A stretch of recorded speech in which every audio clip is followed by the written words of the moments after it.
दीप जगा दो। ओम शांति। भक्ति मार्ग में भक्तजन मंदिरों में जाकर भगवान के आगे हाथ जोड़ते हैं और हाथ जोड़कर उसकी महिमा गाते हैं। तुम मात पिता हम बालक तेरे, तुम ही हमारे रखवाले हो, बागवान हो, माली हो, खिवैया हो, लिबरेटर हो, गाइड हो। कितनी महिमा गाते हैं, हाँ? लेकिन वो कब आकर मुक्त करता है, कैसे हमारा बागवान बनता है। हाँ, बागवान का काम होता है संभालना, बगीचे की अच्छी देख रेख करना। अच्छे अच्छे फूल माली पैदा करता है तो वो उसका संभाल करता है, उसको गाइड करता है माली को। स्वयं भी बाबा कहते हैं मैं माली बन जाता हूँ। पर अब हम बच्चे अच्छी तरह से प्यारे बाबा से वो पालना ले रहे हैं। अनुभव होता है ना, ले रहे हैं। हाँ, हमारा वो गाइड भी है, लिबरेटर भी है, हमारा वो बागवान भी है और हमारी जीवन रूपी नैया का खिवैया भी है। तो ये सोचते ही आत्मा अंदर से कितनी गदगद हो जाती है और कितनी शक्तिशाली बन जाती है और किसी भी प्रकार का सोच करने की ज़रूरत नहीं रहती। तो बाबा इसलिए कहते हैं बच्चे, आप सवेरे सवेरे उठकर मुझे याद करो। याद का अभ्यास बाबा हमारा बहुत बहुत देखना चाहते हैं। और विशेष आज बाबा ने कहा है जब भोजन करते हो तो मेरी याद में ही करो। फिर बाबा हमारी बात को जानता भी अच्छी तरह। बाबा कहते हैं याद तो करते हो, लेकिन एक समय मना पूरी बाबा की भोजन करते समय पूरी याद रहे, वो कहाँ तक रहती है। शुरुआत तो कर लेते हैं, है ना अनुभव आप सभी का। थाली आती है आगे, अच्छा बाबा, प्यारे बाबा, उनको ही कहते हैं आओ भोग लगाओ। अरे भोग तो हम बाबा को लगा रहे हैं, तो आप बाबा को उसमें से खिलाओ ना प्यार से। ऐसे करते हैं। गिट्टी तोड़ी, आपके साथ कोई बैठा हो, हाँ, या कोई बहन भाई खाते हैं, माता पिता खाते हैं, फ्रेंड्स खाते हैं, तो ये थोड़ा तोड़ते ही पहले अपने मुख में डाल लेते हैं।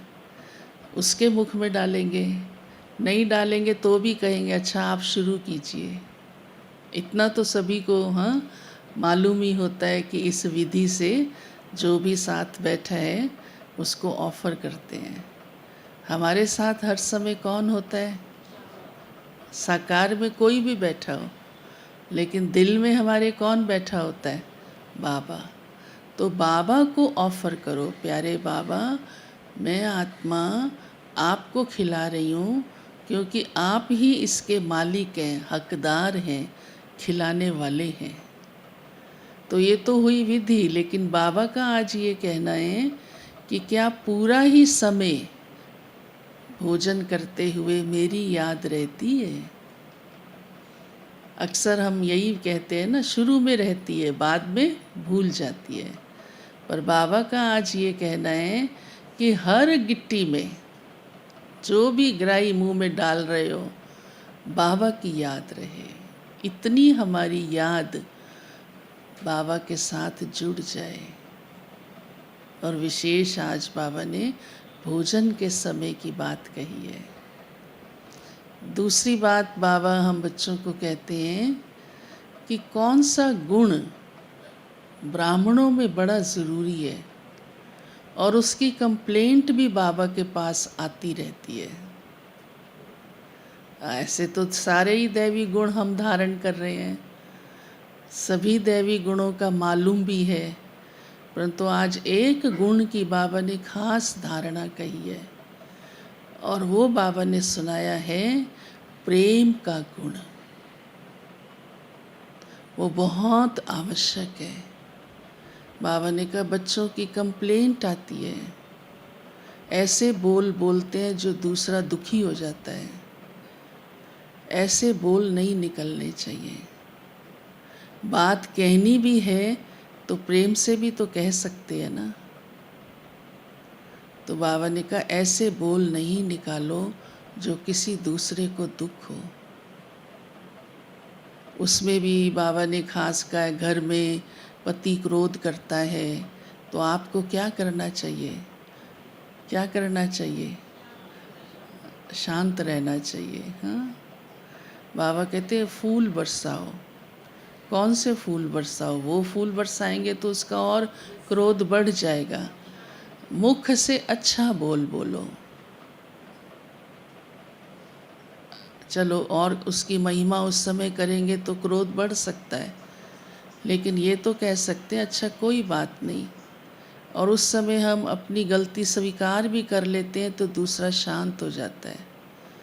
कई बार ऐसे भी होता है आप सच्चे हैं, आप क्रोध नहीं कर रहे, आप प्यार से ही बात कर रहे हैं, लेकिन दूसरा कोई क्रोध में भरा हुआ है तो वो आपका प्यार भी देखता नहीं है और ही आप पर अपना दोष लगा देता है कि आप प्यार से बात नहीं करते हो।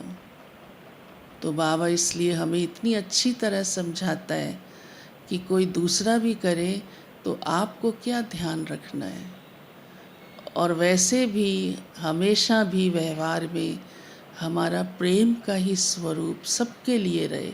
ये नहीं जिससे स्वार्थ पूर्ति होती है उसके आगे हमारा मुंह बंद रहे, और जिनसे हमें बदला लेना है उनके साथ हम कड़वा व्यवहार करें, ऐसे बोल बोलें जो दूसरा बेचारा चिंता में ही पड़ जाए।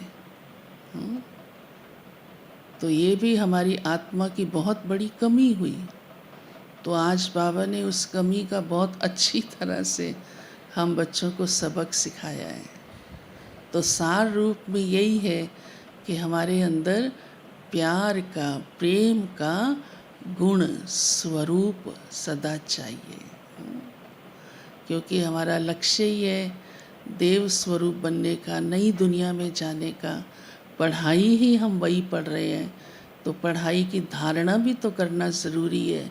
सिर्फ पढ़कर या सुनाकर छोड़ देना तो धारणा नहीं हुई ना। उसका स्वरूप तो तभी बनेगा जब हमारे स्वयं के जीवन में वो धारणा होगी। बाबा ने यहाँ तक कहा अगर खुद नहीं करते हो तो दूसरे को आप कैसे करवाओगे? दूसरे को कहो और खुद में नहीं हो तो अच्छा लगेगा? नहीं लगेगा ना। दूसरे से कड़वा बोलो और उसको कहो तुम प्रेम से बोलो, ठीक लगेगा? नहीं ठीक लगेगा।